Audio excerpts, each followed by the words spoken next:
Hey, welcome back to the channel, guys. Today we're filming the 2019 Kona Wozo fat bike conversion. We got the BBS-Hd 72 volt setup here.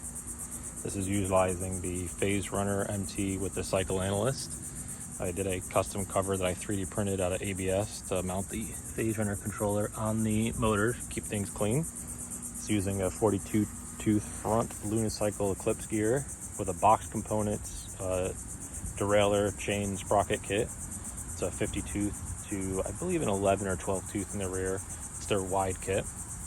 Using a unicycle bag with a self-built battery. It's a 72 volt 20S 5P made with copper, 0.3 millimeter thick. I used a K-weld to make it. Got a little 3D printed speaker here that I just used two, I think these are 1 1/4 inch speakers.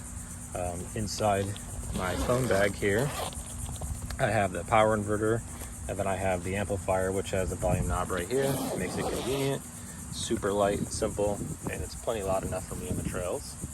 And then I have a 3D printed light bar mount with a little light bar right here. It's got the control switch. Just put it right there. As you can see, some of these updates are not new, some of them are. So just kind of wanted to go over the bike a little bit, kind of give you guys an update. As you can see, it's not fully charged. I got some ride time in here, but it's sitting at 80 volts, about 10 miles in the battery, and I've used about 4 amp hours.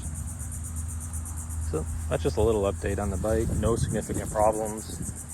It's a blast. It's very, very powerful. The bike is capable of going over 45, 50 miles an hour in the lower gear. A lot of my other videos reference, that the bike can do 32 miles an hour in first gear. That's using the 42 front with the 50 rear, so the big sprocket in the rear. On this one here, which I believe is a 46, it's a little bit dirty, I can't see it. The bike goes about 35, and it'll do about 40 to 42 here, and 45 to 50 here. This is because I'm using 30 amps of field weakening on top of the 72 volts. So turning about 550 to 600 RPM on the BBS-Hd itself on the 27.5 inch wheel, tire, excuse me.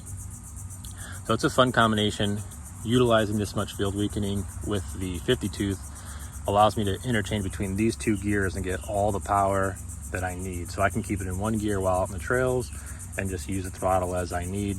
And it works out pretty perfect. So that'll be it on this bike. I just kind of want to give you guys an update, and then check back for some new videos.